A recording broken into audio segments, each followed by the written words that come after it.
If you're looking to improve your workflow, this is a video for you.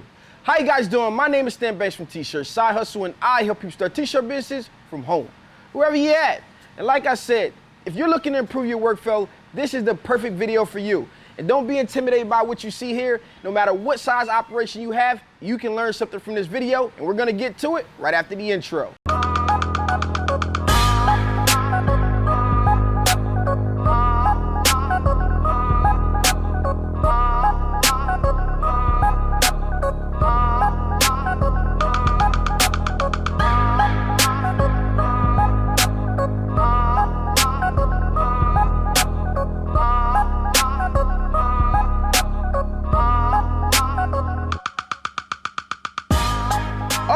Okay, let's jump right into it. But before we do, you guys know what I need you to do for me. I need you to like this video, comment, subscribe, do all that good stuff, because I make videos like this all the time. And yes, I mean all the time.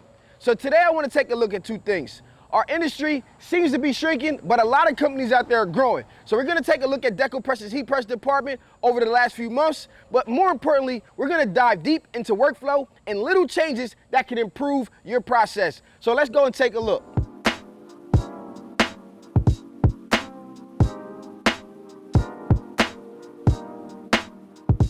Okay guys, so right now we're in front of the embroidery department. In the past, they had a 6-head and a single head, but as you can see here to my right, maybe your left, they have an 8-head and an additional single head.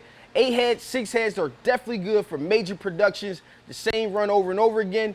Your 1 heads will be done for small runs and also sampling for projects that don't need 8 heads. So now let's head over to the hat press department.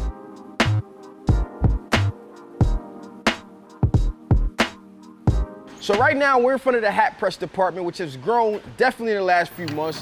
Before, they had 3 of the Hotronix hat presses, which were old, and 1 Fusion 360 IQ. Now they got 4 Fusion 360 IQs with the lower heated platen, and they're pumping out a ton of hats. So right now you can check him out. He's operating 2 hat presses, and over on the side right there, she's operating 5. So I wonder how many hat presses you guys out there can operate at one time. Let me know down in the comments below. When talking about workflow, the key is not to stop moving. You always want to make sure you're doing something. So when we shut our presses, a lot of us wait around because we're only operating 1.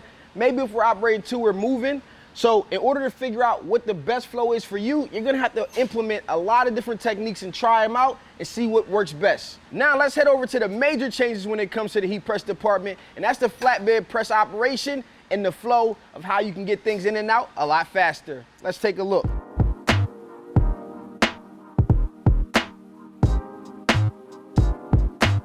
If you check some of the old videos where we featured Deco Press, you see the completely different workflow, right? There were some big racks. The press was pretty much in the same position. They had to add chairs or turn around to a table in front of them that would allow them to do their work. It's a lot of movement, but not a lot of productivity. So here what they've done is added 2 side tables. 1 side for blank garments, 1 side for finished garments. So let's take a closer look. On one side, doesn't matter right or left, it's gonna depend on the operator's comfortability, whether they're right-handed or left-handed, or what the flow is. But from one side to the opposite, let's take a look at what we have. So we have a stack of blank garments here. This is where they'll grab their garments from and they'll load. Once they're done, they'll unload to the opposite side where the finished garments go. And if you look on either side of this, you'll see a whole lot of carrier sheets. So you just line these up on either side like you see here, and then those will get trashed later. One of the last things that I want to talk about is something that I learned. It's a position for an expediter. The expediter is responsible for getting jobs ready and unstocking jobs so that the people pressing, all they have to worry about is pressing. So this person will line up their blank garments, they'll provide them with their transfers, and they'll also come inspect and pack up the finished garments. I'm gonna spin around and show you one last high volume secret. One of the last things I wanna talk to you guys about improving the workflow. We may not all be in this situation because we're single owner operators, but as we grow, this is something that I found very, very interesting.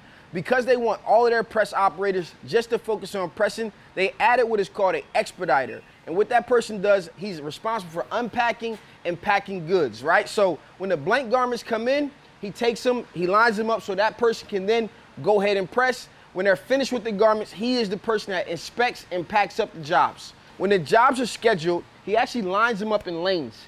Here they have 4 press operators in the flatbed press section. So this is lane 1, here's lane 2, lane 3, in lane 4. That means as that person gets done, these jobs that are scheduled are next up. So when the expediter's done, he comes and takes the empty boxes up here.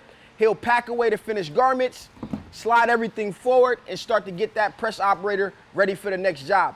This is really, really important when it comes to productivity. If the pressers don't have to worry about unpacking garments and also loading up garments, they can do what they're best at, and that's to keep on pressing. I hope you guys learned something from this video. Let me know down in the comments below what you think. This has been your boy Stan Bench from T-Shirt Side Hustle. Peace.